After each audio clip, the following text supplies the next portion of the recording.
Salve, salve, meus alunos, alunas, curiosos, curiosas. Professor Glauco Laser aqui, é um prazer estar aqui trazendo mais um vídeo para vocês.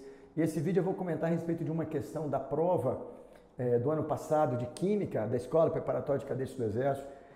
E essa questão ela é bem interessante e sempre costumaz estar em prova, tá? Mas antes de eu continuar aqui, se inscreve aí no nosso canal, curta, compartilhe, comente, isso é muito importante. Quanto mais pessoas compartilhando, quanto mais pessoas curtindo, isso é muito importante pra gente. Isso traz uma visibilidade muito bacana e faz com que os nossos vídeos atinjam pessoas que necessitam porque estão buscando um sonho, beleza? Então vamos lá. Fala moçada, se você está estudando para a SpaceX, eu, professor Glauco Laser, estou disponibilizando um acesso à minha plataforma EAD para que você conheça por dentro o método de ensino do meu curso, que aprova há mais de 25 anos. Com aulas ao vivo, material gravado, simulados, correções de redações e contato direto comigo. Para saber mais, acesse o link na descrição. Moçada, a questão que eu vou abordar aqui, nessa questão da prova do ano passado da SpaceX, do modelo A, que é a questão 38, ela é belíssima. Mas é uma questão que eu digo até mesmo autodidata. O que é uma questão didática, digamos assim? Autodidata não, é didática, né? Ela cobra tudo de um assunto. E esse assunto é a parte de soluções. E tem aluno, essa área dentro da físico-química, tem aluno que não gosta. E essa aula, essa matéria é linda, de extremada importância. Que ela mostra o que é um soluto, o que é um solvente. Ela fala o que é a classificação das soluções saturada, supersaturada, saturada com corpo de fundo, que muita gente se confunde, inclusive alguns professores, quando vão trabalhar com essas questões. E ela, nessa questão, ela traz a maneira mais perfeita de cobrar, ela traz um gráfico esse que mostra o coeficiente de solubilidade de vários solutos em relação a certa quantidade de água em função da temperatura. E nessa questão ele cobrou tudo. Qual é a substância mais solúvel a uma certa temperatura? Quais são as substâncias que têm dissoluções endotérmicas ou exotérmicas? Se a solução produzida com uma certa quantidade é saturada ou insaturada, ou supersaturada, ou saturada com corpo de fundo. Então é questão perfeita e ela fala praticamente tudo da matéria de soluções. Então nos acompanhe nessa solução, nessa resolução comentada, onde eu vou bater um papinho e não só resolver a questão. Vou mostrar cada detalhezinho em cada item que vai ser julgado. Vamos mostrar qual é o item correto e quais são os incorretos, ou qual é o item incorreto e quais são os itens corretos, beleza? Então, segue aí e acompanha a solução. Galera, eu acho muito bacana essa matéria. O gráfico está aqui para vocês, mas vocês têm o gráfico na questão. Mas o que eu quero mostrar para você é que existe uma maneira de fazer prova. A prova da SpaceX ou de outros grandes vestibulares está treinando a capacidade do aluno na parte seletiva dele, ou a parte eletiva. O que eu vou eleger de prioridade em analisar uma questão que são 6 itens. Deixa eu pegar aqui para vocês. São 6 itens a questão. É uma questão imensa. Vocês vão ver que a gente resolve ela rapidinho. Então, primeiro eu estou aqui para mostrar a rapidez da resolução desse exercício. Essa questão, ele fala de curva de solubilidade, e que vocês sabem que é muito importante. O que significa o coeficiente de solubilidade? Por exemplo, eu vou dar um exemplo que eu coloquei aqui. Nesse soluto, KCl, cloreto de potássio, o que o gráfico que vocês têm está dizendo? Que a 70 graus Celsius eu consigo dissolver no máximo 50 gramas de KCl a cada 100 gramas de água. Então o meu coeficiente de solubilidade vai me dar 4 informações. Qual é a máxima quantidade de soluto numa certa quantidade padrão de solvente para saturar uma solução numa certa temperatura. São 4 informações. Então, se você não souber ler o gráfico, vala, você já perdeu a questão. Agora, vamos prestar atenção. Atenção que tem 6 itens a serem julgados. E você olha para o teu relógio, caraca, estou apavorado. Calma, geralmente essas questões são resolvidas sem julgar todos os itens. Se você passar o olho aqui e ler, eu vou ler os itens para você. Item 1, a dissolução do nitrato de sódio em água é um processo endotérmico. Item 2, na temperatura de 20 graus Celsius é possível solubilizar iguais quantidades de matéria em mol do nitrato de potássio e do cloreto de potássio. 3. Para preparar uma solução saturada de cloreto de potássio em 500 ml de água a 70 graus Celsius, seria necessário dissolver aproximadamente... Aí você vai lendo coisas pesadas. Vamos pensar? A primeira coisa que eu ensino aos meus alunos é você olhar para um desenho como esse e saber quais são os solutos que têm dissoluções endotérmicas ou exotérmicas. O que é um mecanismo de dissolução endotérmica? É que quanto maior for a temperatura da solução, melhor será o mecanismo de dissolução, ou seja, serão curvas ascendentes.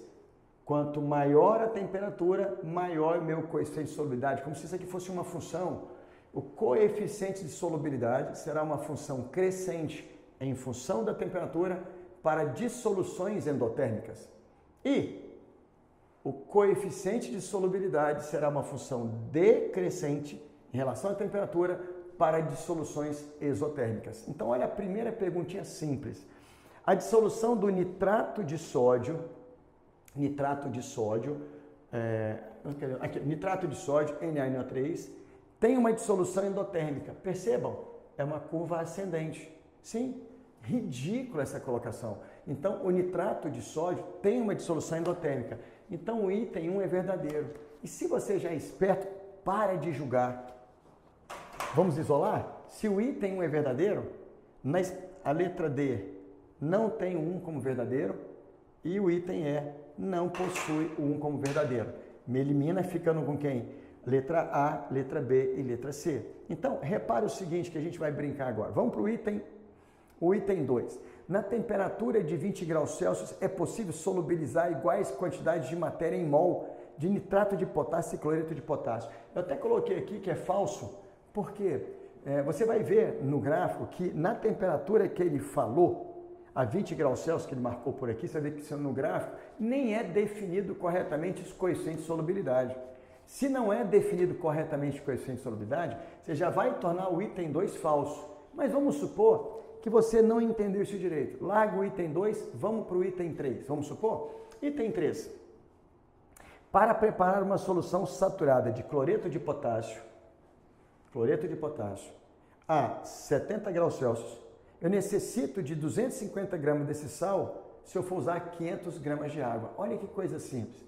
Esse coeficiente de solubilidade diz que são 50 gramas do sal a cada 100 gramas de água. A questão pediu 500 mililitros de água. Se o meu padrão é para 100 mililitros de água, quando eu vou pegar 500, eu consigo dissolver 5 vezes mais soluto, porque eu tenho 5 vezes mais quantidade de água do que o meu padrão. Então, se em 100 gramas de água eu dissolvo 50 de cloreto de potássio, em 500 eu vou dissolver sim 250. Coeficiente de solubilidade está bem claro no gráfico, 50 gramas de KCl em 100 gramas de água a 70 graus. Então, em 500 gramas de água, 5 vezes 5 dá 250, tornando o item 3 verdadeiro. Se o item 3 é verdadeiro, o que eu vou fazer? Eu já vou eliminar esse item B, que o item B não tem o item 3 como verdadeiro. Então, repare, eu só joguei duas e já estou só com duas opções. Agora, repare, o que ele está dizendo? Aqui depois, o que sobrou, que o item 6 é verdadeiro, então eu sequer vou julgar o item 6. Ou eu julgo o item 4, ou eu julgo o item 2, para matar a questão. O item 2, eu já afirmo que é falso, que se você olhar o desenho certinho, a 20 graus Celsius, como ele falou no item 2, ele fala do nitrato de potássio, aqui, e ele fala também do cloreto de potássio, Na, cloreto de potássio. Você vai ver que a 20 graus Celsius, no próprio desenho, não está bem definido. O item, esse é falso, eliminando o item A, dando como gabarito. Mas vamos supor, estou confuso, vamos jogar o item 4. O item 4 fala o seguinte: a dissolução de uma amostra de sulfato de cério 3, essa questão ele vai falar agora de propriedades coligativas. Vou explicar, vamos ler? A dissolução de uma amostra de sulfato de cério 3 é um composto iônico, onde o cério é o cátio e o sulfato é o ânion. E lembre que em compostos iônicos são dissolvidos em água, porque o composto iônico é polar por natureza e a água é uma molécula polar. E pela regra da solubilidade, substâncias polares dissolvem substâncias polares. Então, em meio aquoso, o que vai acontecer? Quando eu colocar o sulfato de sério 3 na água, vai ocorrer esta ruptura, chamada dissociação iônica, uma vez que gera uma substância iônica. Quando eu dissolvo, eu jogo esses íons dentro da água.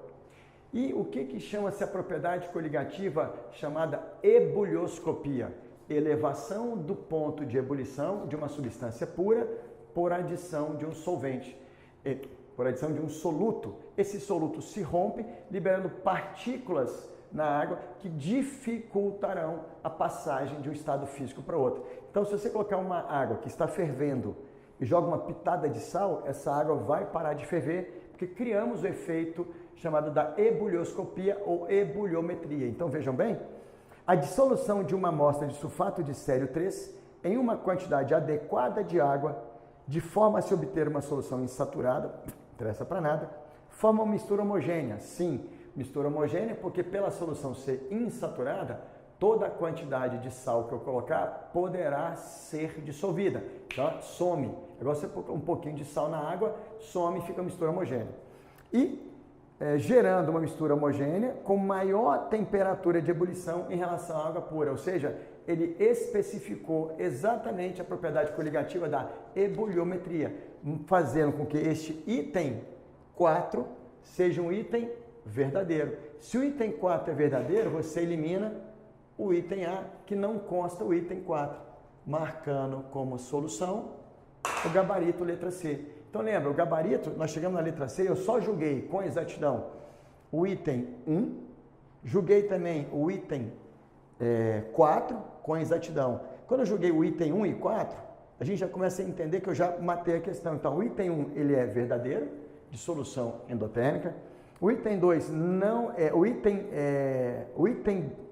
3 eu julguei com exatidão. Então, eu julguei o item 1 com exatidão, o item 3 com exatidão. O item 4 fala exatamente da propriedade coligativa. Matei 1, 3 e 4. 1, 3 e 4 não tem aqui. 1, aqui não tem o 3. Aqui já não tem 1, aqui não tem 1. Matei a letra C e eu sequer preciso julgar o item 5 e o item 6, que não tem necessidade. Então, e aí ele fala o seguinte, só a título de curiosidade para vocês, no item 5, ele fala que se dissolver 1 mol de cada um desses sais, vai gerar os mesmos efeitos de propriedades coligativas que ele coloca aqui, que é a chamada pressão máxima de vapor. Galera, só uma dica para vocês. As propriedades coligativas são propriedades devido ao número de partículas dissolvidas, mudando a temperatura de ebulição, ebuliometria, temperatura de congelamento, crioscopia, alteração, ou seja, abaixamento da pressão máxima de vapor, chamada tonoscopia, e alteração da pressão osmótica, chamada osmometria. Cuidado, 1 mol de NaCl produzem 1 mol de cátion e 1 mol de cloro, ou seja, 1 mol de NaCl produzem 2 mols de partículas, mas 1 mol de sulfato de sério 3 produz 5 mols de partículas. 1 mol de NaCl não produz tantas partículas quanto 1 mol, não produzem o mesmo efeito de propriedades coligativas, tá? Bom, vocês acabaram de ver essa questão maravilhosa e, cara, dedique-se a essa matéria de soluções, ela é perfeita, ela é muito bacana e muito provável de estar em qualquer vestibular, seja vestibular militar, que nós somos da SPSEX, que tem a parte de química, seja nos grandes vestibulares que vocês podem se desafiarem, ou apenas para que você realmente entenda essa matéria chamada soluções, porque ela é perfeita. Então, belíssima questão que a Escola Preparatória de Cadete do Exército fez, uma questão longa, que ele te obrigou a pensar. Cada item não foi de resolução imediata. Cada item foi um item a ser pensado. Por isso que eu aplaudo essa questão. Ó, prova muito bonita e uma prova muito bem elaborada com questões imediatas, com questões mais lentas, questões mais longas, questões mais profundas. A Escola Preparatória está de parabéns porque essa prova de Química foi perfeita, beleza? Valeu e até um próximo vídeo, galera!